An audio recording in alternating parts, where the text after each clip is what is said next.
Na na na na, Giroud. Guys, let me know what you're telling me. Qualifying for the Champions League round of 16 yet again. We already know that that's just a standard and we're actually looking to get in as group winners. But I'm still gassed off the way we did it. Guys, what a turnaround. What a response as well. I've spoken so many times about responding and how this is a completely different team to last season. We would not have come back like that from 1-1 down, especially with the tired legs that we had going into the second half. Guys, let me know what you're saying in the comment section. Let me know if you guys are as gassed as I am. Timo Werner needs to sleep for 1 week straight.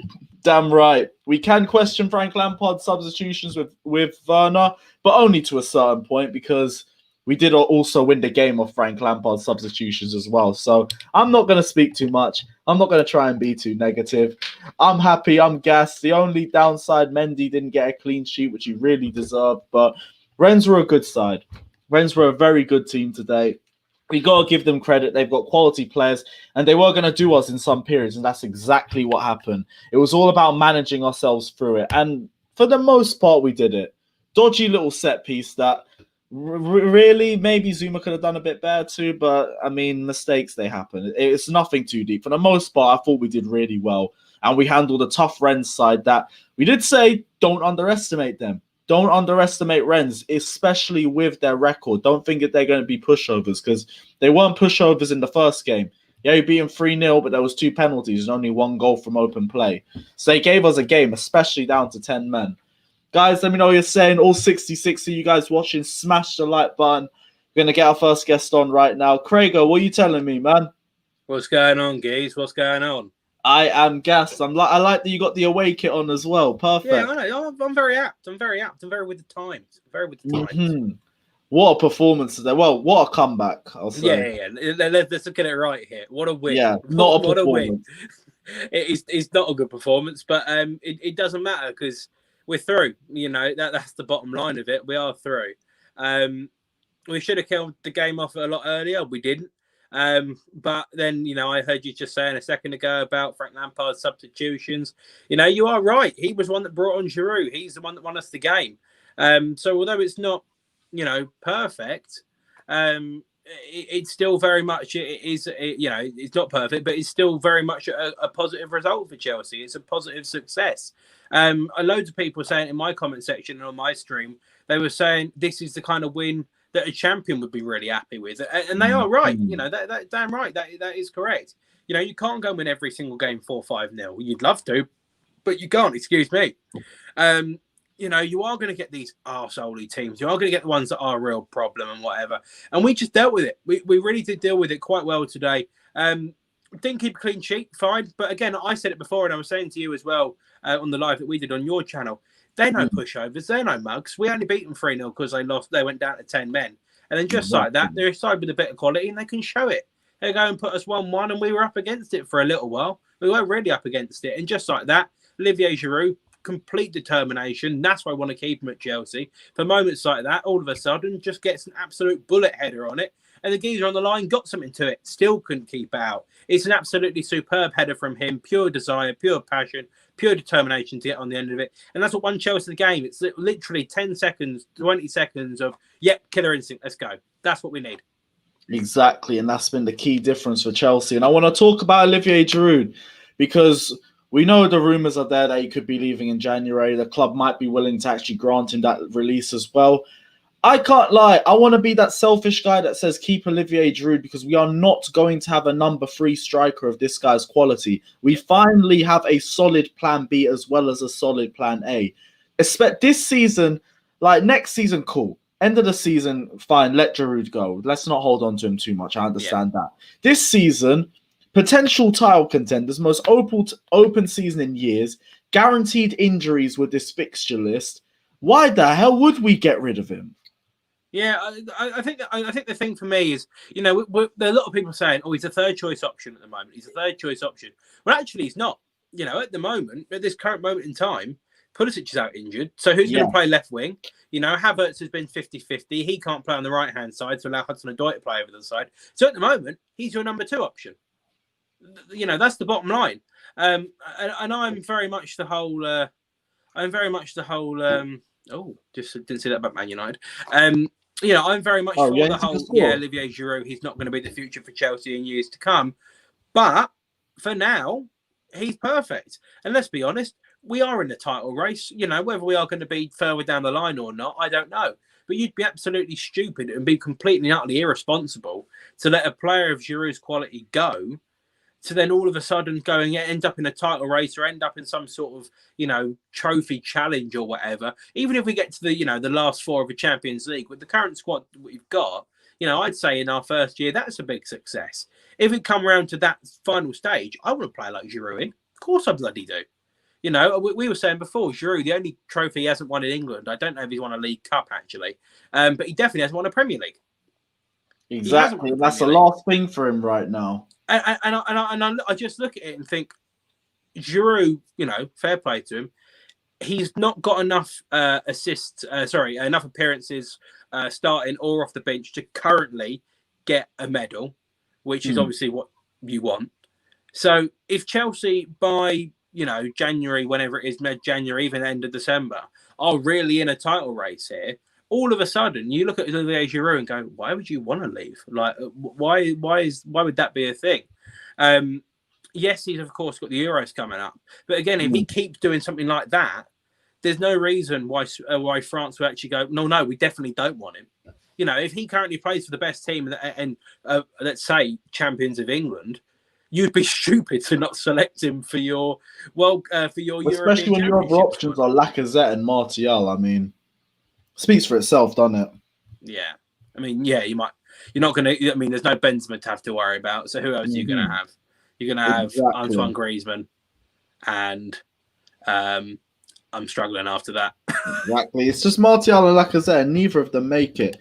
Exactly. I do want to talk to you about this guy because I know you're going to have energy when you see this. Because he had an excellent performance. Oh, give it to me all day long. Give it to me. Yes. Oh my God, he was brilliant. He was so fucking superb. Defensively, offensively, he was fantastic. And literally, the absolute epitome of this is the goal.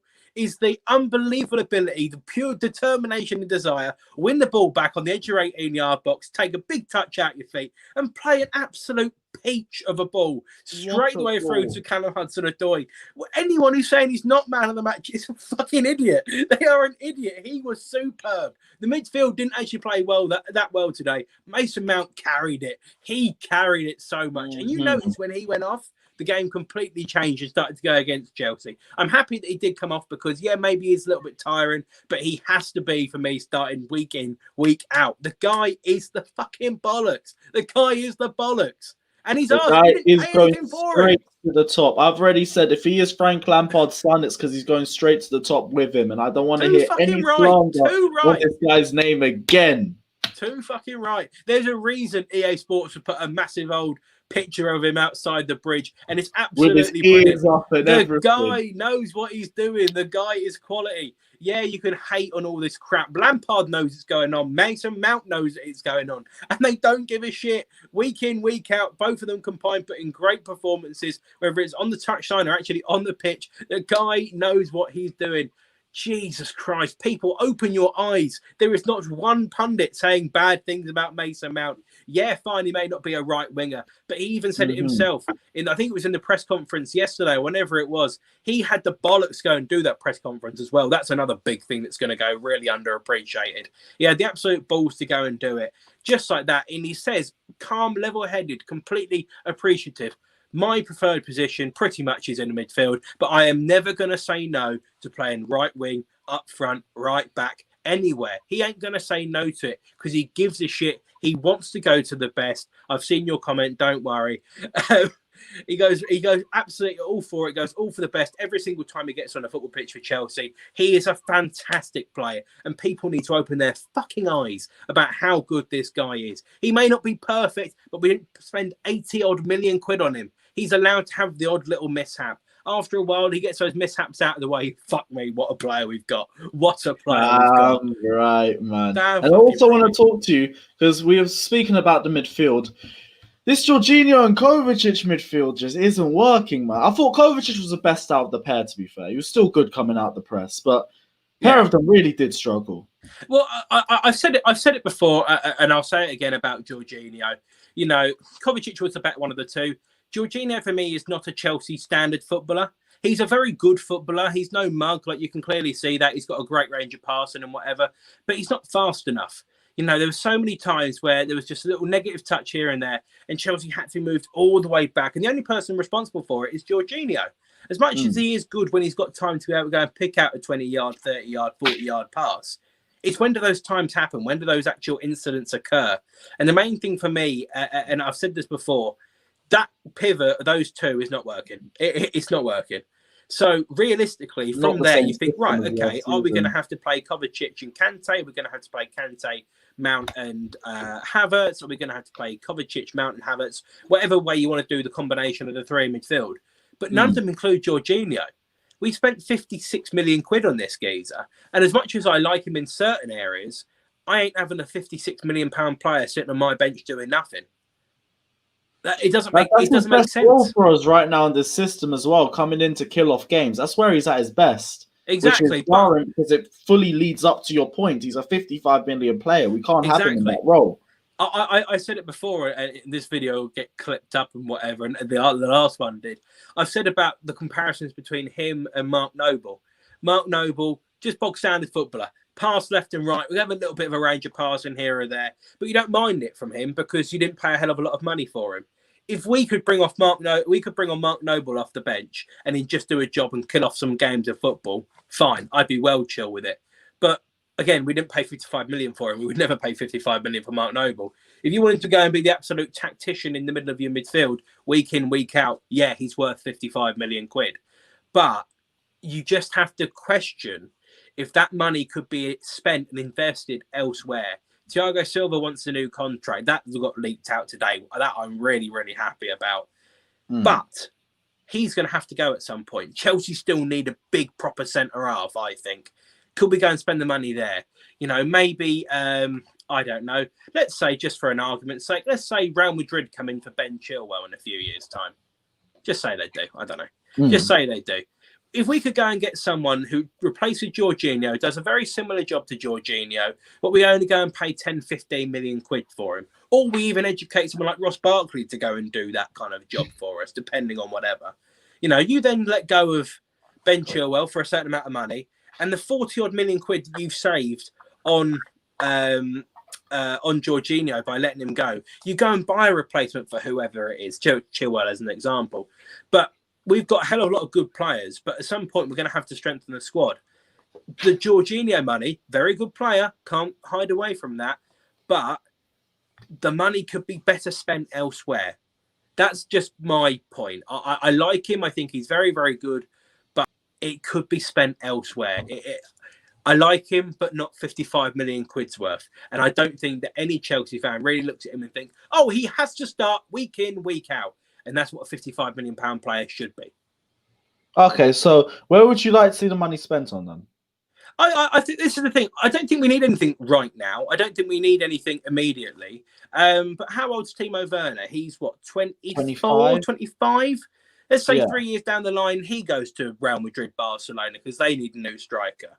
And then we're going to have to go and buy a centre forward. And at that time, 80 million quid is the mark. Well, we go 50 million quid for Werner, and then all of a sudden we go and get a little bit more. We can go and get an elite player. Do you know, I think you need to have that freedom. I don't think there's anything like this now is an immediate rush.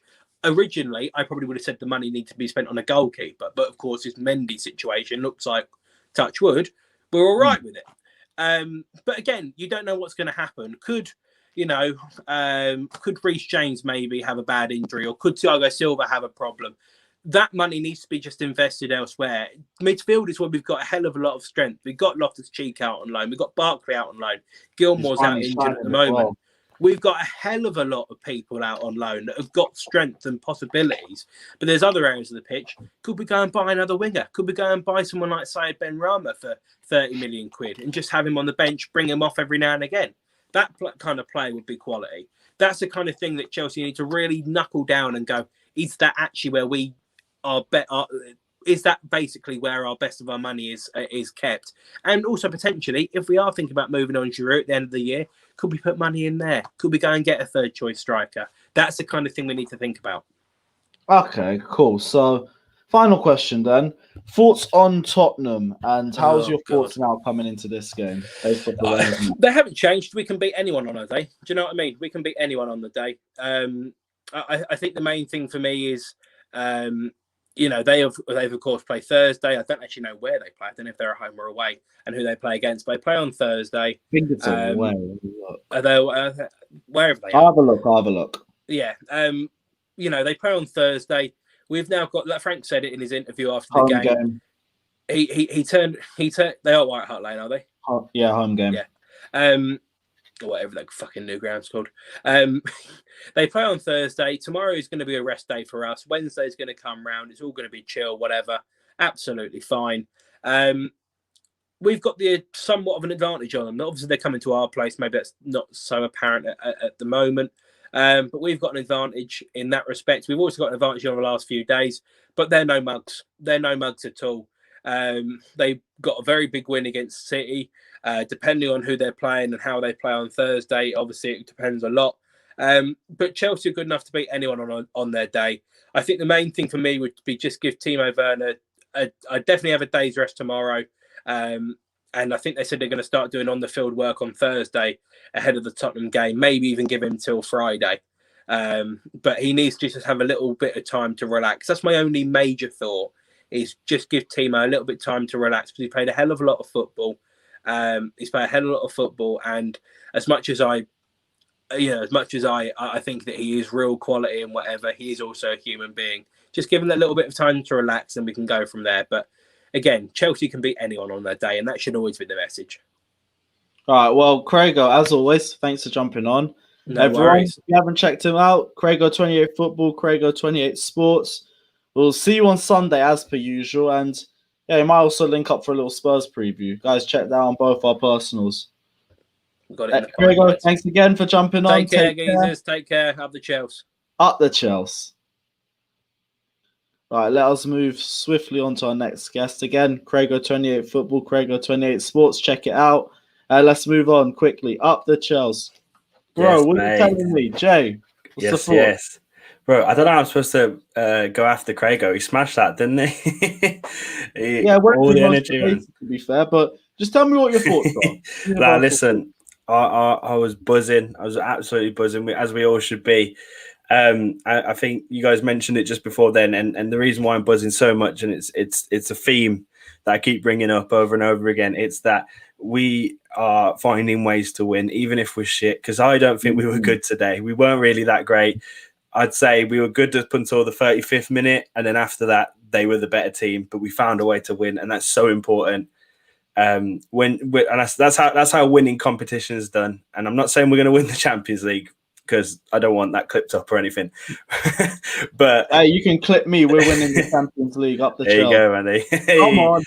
Balls are out. But no, but that's how you win. That's how you win shit. You are bad at a game, but you find a way to win. And that means a late minute goal from Olivier Giroud.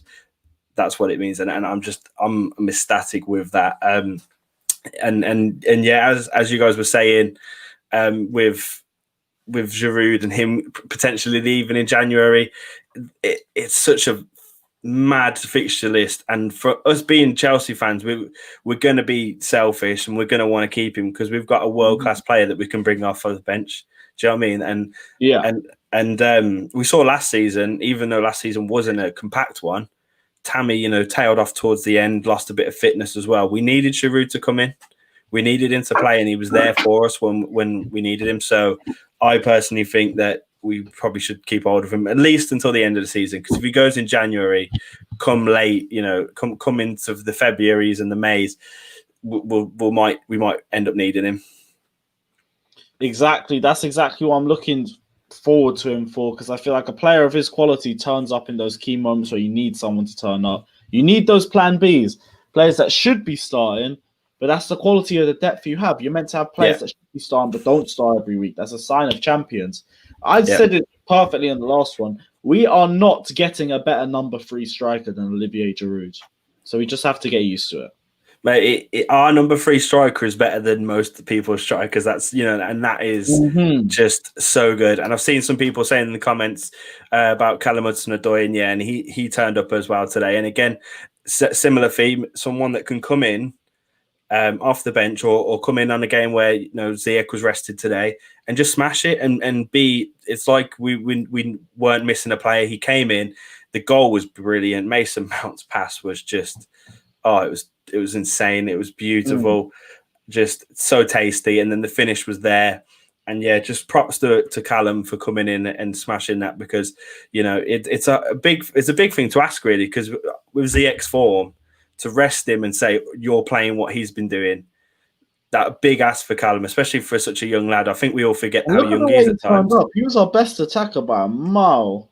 100%. He was so good. He was so efficient, especially in that first half where him and Asby started linking up as well as Ziyech and James did at one point. It's like they both just knew what they had to do. But that's another one. Asby very quietly underrated today. Great performance. Yeah, but as we said, it's all just perfect signs of a big. Well. Pray for the rivals on Sunday. Lad. You already know. but this is it. We won today without. I'd say it wasn't our strongest 11.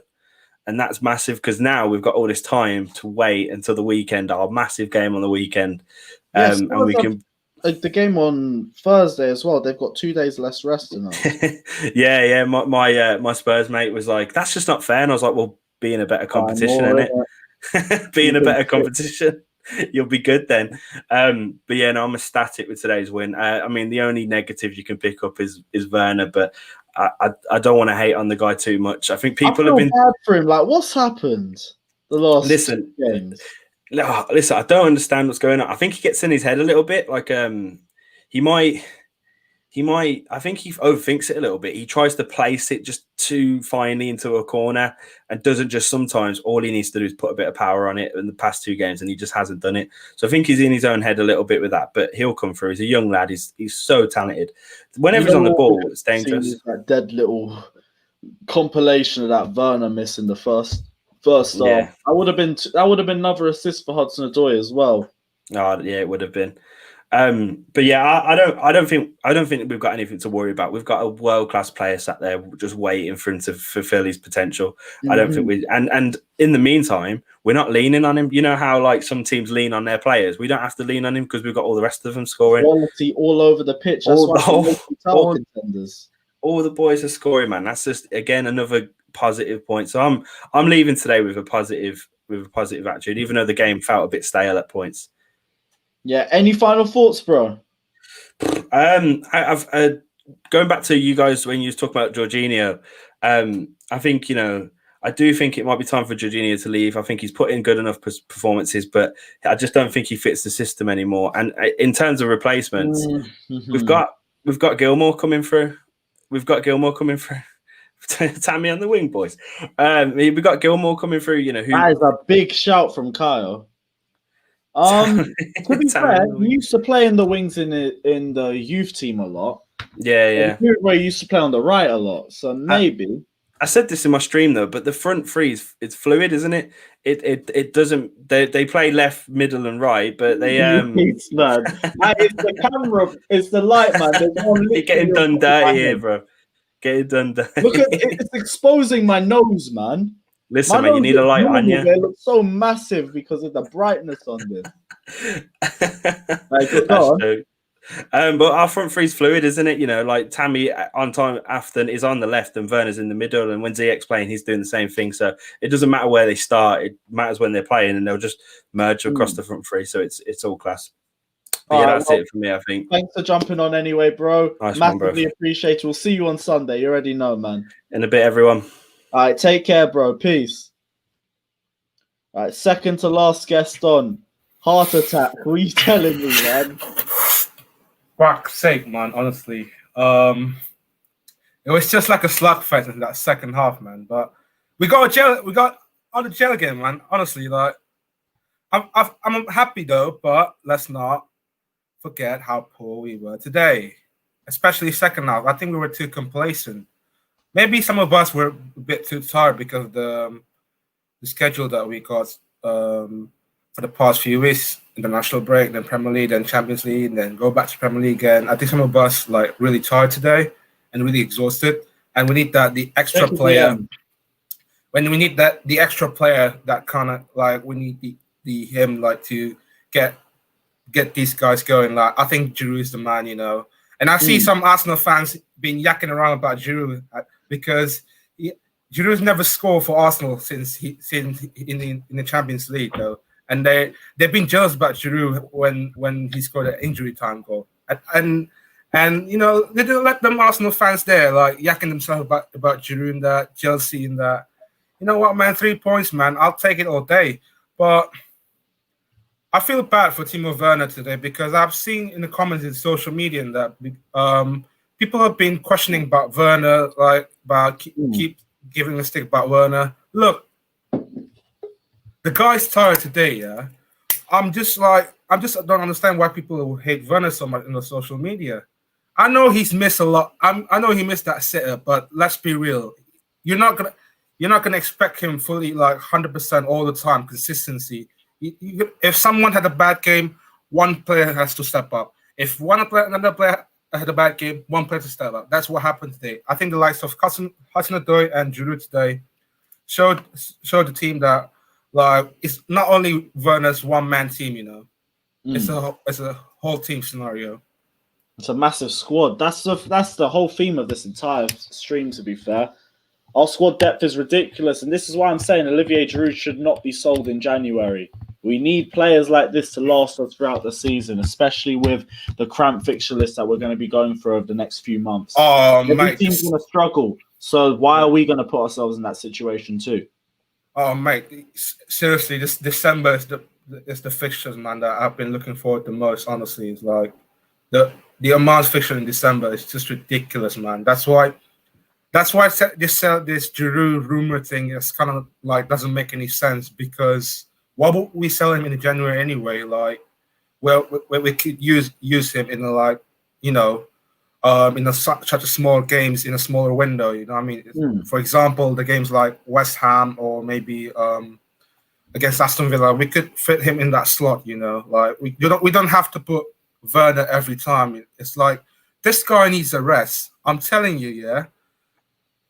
I have a new stats about Timo Werner this season. He's the most selected Chelsea player in the whole squad, and he played before this game coming in here. He played 1,134 minutes alone. That's more than. And if you include today, or I think Haaland's just scored. And if you include today, that's nearly 1,200-ish. And if you want to include international break, that's nearly 1,500 minutes. Literally, the guy needs a rest. Trust, yeah, and here's the thing. I think we're lucky with the Spurs game being on the Sunday because that means he's got at least 5 days. I don't see him getting rested for that match. Actually, the Sevilla game as well, I don't see him getting rested for that game either. He's got at least 2 more games, but maybe if we have the Spurs game done early, that's a lot easier said than done, especially with Jose's second season. I'm not sure. It's a bit tough for him for the next 2 games. Maybe if Pulisic has come back from injury, you might see Werner come off the bench in one of those games. It wouldn't be that bad of an idea. But it all depends on Pulisic's fitness. I'm not sure if he's going to be back for that game or not. To be honest, Lewis, like if you look at today's game, yeah, if we score like 2 or more 3 goals, we could have taken him out for this like in the 60th minute. But instead, he just carry on and on. Or as if like he wants to make a stat. I understand that, but it's not about Timo Werner. It's about the whole squad. And you just can't rely on one player to score every time, like I said. Like, again, one player, if Werner had a bad game, somebody has to step up. If Ziyech had a bad game, somebody has to step up. It's not like we're not Ziyech, Werner, Team FC, we're Chelsea. Yeah. That's been the case of Chelsea the whole season, though, isn't it? Yeah. Well, any final thoughts, bro? You know what, man? It's just like we're through the last 16, and I'm happy we're through. But at the same time, I'm a bit cautious on how we're gonna approach on the knockout phase. I look at other teams like Dortmund and that they're getting stronger. and they got the likes of Haaland and that. And if they finish second, we might get them somehow in the last 16. And that's a big, massive test for Chelsea when it comes to knockout phase. But on the bigger picture of it, and the fixtures coming up, we got Spurs, and then we got Sevilla, and then we got Leeds, the Spygate 2.0. You know what, man? Let's do it like let it flow by flow, game by game. We'll see how it goes. Exactly, man. Well, thanks for jumping on, bro. Is there anything you want to shout out? Oh yeah. If you want to follow me on Twitter, make sure father_CFC216, and my Instagram link also in that bio as well. All right, well, bro, thanks for jumping on as per usual. We will see you on Sunday. Till I'll then, see you Sunday. care, stay safe, and we'll see you soon. Up the All Chelsea. right, up the Chelsea. Jeez. Right, we got one more guest. Time to pray for the rivals. You already know. Monster, what are you telling me, bro? Yo, it's a good win, man. Listen, at the end of the day, I see a lot of people complaining about the performance and blah, blah. It's 3 points. We're in the Champions League next round already with 2 games to spare. Basically, we've walked the group, innit? Obviously, we still got a Sevilla in the next game to decide who's going to be top of the group. But we've won this group, man. We're through. And now we can worry about Tottenham in the next game, which is a very, it's Mourinho. I got so much love for Mourinho. To me, second best manager of all time in the Premier League after Sir Alex Ferguson. Wow. My favorite manager because, growing up as a Chelsea fan, I didn't see much success, but Mourinho brought it to us, innit? So, yeah, it's going to be in history, isn't it? Exactly. So, it's going to be a tough game, but I'm just happy we won, man. We won, innit? Yeah, exactly. And that's the way I'm looking at it. It's the way we manage ourselves through those games. Everyone's saying, yeah, we got dominated. We didn't control the game the same way you used to. Rennes are a good team. They're a good team. They've got strong players. I mean, Doku, Chilwell, I thought did pretty well for himself in the first half. Second half faded off a little bit, but it's just tired legs. We do have to get used to it. And you have to understand the circumstance. And people don't realize as well is we were away from home. You're not just going to go everywhere away from home and just dominate teams like that. That's not how football works. Like I saw. Like, I brought this up earlier on with someone. I said I watched the Bayern Munich game where we played Bayern Munich. Not us, sorry. Where Bayern Munich played CSKA Moscow in their last Champions League game, or was it before that? And they really struggled away from home against CSKA Moscow, just like us. They scraped a 2-1 win. Do you know what I mean? So going away it's not easy in the Champions League. You're going up against Europe's top teams. So I think Chelsea fans, they've been seeing a lot of we're spoilt a bit in terms of what's it called? We've been winning a lot. A lot of people just want us to continue to bamboozle team, and it's not as easy as that, man. It doesn't work like that, innit? Sometimes you got to scrape wins. The best teams in Europe do it. Liverpool do it as well. They scrape wins. They scraped against Sheffield United, they scraped some wins, you know what I mean? So just be happy, man. And I'm happy for Giroud scoring as well. Yeah. It just showed the strength we have all over across the squad. And I've been asking everyone the question around this phone. I'm going to ask you the same question as well. Olivier Giroud, I'm not going to say wants to leave in January, but there's a lot of strong rumors saying he does. Me, I want to keep him because we are not getting a number 3 striker that has the same quality that Olivier Giroud has. I get you want to be a bit respectful to his wishes, and I'll be real, at the summer, I'd be happy to do that. In January, right now, though, with us potentially deep into a title race, maybe looking at the Champions League, we're going to take it a game at a time. We're not going to talk too much on that. But with us firing on all 3 cylinders and potentially looking at going for 3 trophies, with the fixture list that we have right now, it does not make sense for us to get rid of someone of Giroud's quality. It doesn't. If it was down to me, or if it was down to you, and I think every other Chelsea fan will want to keep him. But Giroud himself is looking at it like, I've got to play in the Euros coming up. Do you know what I mean? I've got to play in the upcoming Euros for France. So I've got to get game time. Do you know what I mean? So it's a difficult one for him. I want him to stay because I feel like when we get deeper and deeper into the season, he's going to be very crucial for us as much as he was crucial for us last season. Do you get what I mean? When he was scoring very important goals. That's exactly what I'm looking at. But I don't know if he would want to stay. Do you get what I mean? And we do need 3 strikers. We've already loaned out Armando Broja already to Vitesse Arnhem. So we're going to be short if he does leave in January. But it's down to him, innit? He's in his last year of his contract.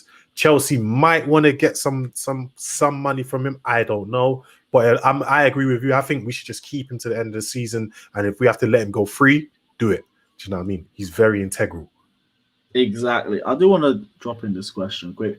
I never said sell N'Golo Kante, by the way. I'm throwing that off right now as a disclaimer. Find me the video where I said sell N'Golo Kante and then come back to me. But while we're talking about the midfield, bro, Kante at DM is going to have to be the starting one for us. If we didn't already know that as a guarantee, this game just showed it. I love Jorginho. It is not working. It is not working. The pivot with Kovacic was really doing well either. I thought Kovacic never did too, but nah, ain't working. If there's a game that showed you it never works, that this double pivot of Kante and Kova or Kova and Jorginho, it just doesn't work. You've got they just don't have the vision. Do you get what I mean? They don't have the vision. Like they can't, like, you can see, as there were so many times where I would see Werner, Havertz making runs. These lot don't know how to find them, innit? And defensively, we all know Jorginho's not the guy defensively. He just doesn't have the athleticism. His tackling's not all that. He did well today, but you don't want him playing against Tottenham. You remember Sarri's season, the first game, Tottenham against Chelsea, where they beat us, was it 3-1? And Heung-min Son just literally took him for a spin, do you know what I mean? And you've got to stick Kante in there. Jorginho, maybe bring him on later on, but play him next to Kante and keep Kante back there as well. But I think Chelsea do have to sell him maybe in January or maybe next summer. He's not good enough. I wouldn't say good enough. He's not athletic enough for the Premier League. I think he probably does need to go back to Italy, and we need to find a DM, a really good DM. Whether it's going to be, I do think that's our final point for the January transfer window. Hopefully, looking at a DM. The question about the number 8s, though, who does start now? Because Kai Havertz is now slowly being brought back into the starting lineup. Kovacic had an iffy game, but he's had 2 very solid Premier League games coming into it, though. And Mason Mount had a potentially man of the match performance today. So, for Tottenham, who would you start off with in midfield? I'm still starting with Mount and Cover. As you saw today, Kai Havertz is not fully match sharp yet. Not yet. Give him game time, yes, probably in the second half, but continue to start Mount and what's his name? Kovacic. Continue to start a minute. Yeah, just because it's who they've been starting for the past 3 games, and Kai Havertz is slowly working his way back into match sharpness in it. So just that should be the 2 8s. All right, cool. Any final thoughts before we wrap this one up? Listen, the Tottenham game is a bit scary. I can say that. We have to go at them. Do you know what I mean? And Werner might need to be a little more clinical. Do you get what I'm saying? He does look tired, but because Pulisic will be fit, but he might not. He's not going to be match sharp. And I don't know if Tottenham's the game you want to throw him in after the injuries. You know what I mean? So I would probably still start Werner, and hopefully the next game probably rest Werner, because he does look a bit tired. Do you know what I mean? But Sevilla game. Nah. I'm in the Premier League. I'm in the Premier League game. Yeah, cool. I agree. Again, I think it's against Leeds, right? Yes, I'm just gonna check that to confirm. I think it is Leeds. Yeah, it is Leeds. I think you might need to they might need to rest Werner for that game and probably start Giroud down the middle or Tammy down the middle, and start either Hudson-Odoi or Pulisic on the left, and obviously Hakim Ziyech, the wizard, on the right. Keep it that way, innit? Because he does. Werner does look tired. He looks tired. So it was a shock as well that Sevilla scored last minute. I was watching it and I couldn't believe they scored that, man. It was just it came off the player's back straight to a player and he just hit it. I think it was Munier. Munier in it. But listen, we're already through. The Sevilla game will decide, but it's a good thing so far. So good. 2 points off the top. So we win the Sevilla game, we're guaranteed as group winners. No. If we win the Sevilla game, we still have to obviously do something against Krasnodar. Damn it! So I think if we beat Sevilla, we go how many points clear? We go 3 points clear. We beat Sevilla, we go 3 points of. If Rennes can get anything against Krasnodar, then we should be through. Actually, no. You know what? You're Actually, right. no. They should be qualified. Yeah, if we beat or draw with if we beat Sevilla, we top the group because on head to head they can't. On the first Yeah, leg, because Champions League is head to head rather than goal difference. So that's yeah, we just biggest game then, because I'm looking at that Krasnodar game and I'm saying we need to be through as group winners, and I want the under 18s and Kepa playing because that's our only chance for rest in the whole of December. yes. Yeah, we do need to. Oh, beating Sevilla is going to be tough. They're a very, very tough team. A very tough team. They're so defensively, they're so tough. Don't know if you watched them play against Bayern Munich in the Super Cup. It took extra time for Bayern Munich to beat them. So defensively, they're such a good team. So it's going to be a tough win if we draw 1-1 with them and then we beat Krasnodar, which we should beat Krasnodar regardless. We still top the group due to we've got a goal away from home. We just have to not lose.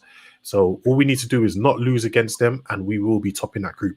So it's a good win today, man. You know, everyone pray for the rivals as usual. Respect Chelsea, man. Respect Lampard. Shout outs to Mason Mount. Lovely assist. Shout outs to Callum Hudson-Odoi. I was happy for him starting. Lovely goal. Giroud as well. Respect to him. Continually being professional, not kicking up a fuss, because he hasn't had any game time and he's doing what he's doing, man. Yeah.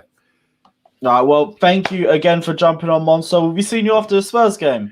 No, I'm at work, unfortunately. Oh, yeah. What time? Do you know what time it is? What time is it? 4:30 kickoff. Oh yeah, no, I won't. I'll be at work. I'll be at work. Well, no worries. I should be. I'll be around for the next Champions League game anyway, innit? All right, cool. I'll drop you a link for that. No worries. Well, so Definitely, thanks man. for jumping on, guys. Everyone like and subscribe. The channel is basically the app. Am I correct? Yeah, Monster Guys, CFC. check out the app. Like and subscribe. Monster, thanks for jumping on, bro. Massively. Like the stream, man. Oh. I was gonna say like this stream, people, man. Like this. You guys, the like button. 371 of you, man, on this. Smash the like button, bro. Take care. We'll see you on Tuesday, man. Peace, man. Bless. All right, guys, this is the end of the phone-in, though. Guys, I hope you lot have enjoyed it. I hope you guys are as gassed as we are. We are through to the Champions League knockout stages for another season. Let's hope we can get group winners as well. And let's hope we can smash Tottenham too. Guys, if you enjoyed this video, don't forget to like and subscribe to Blues Fans TV. Check out Carefree Lewis G as well. The name is just the at. I pointed it wrong, but it's down there. Check it out, guys. Like and subscribe. Take care. Up the Chelsea. And let's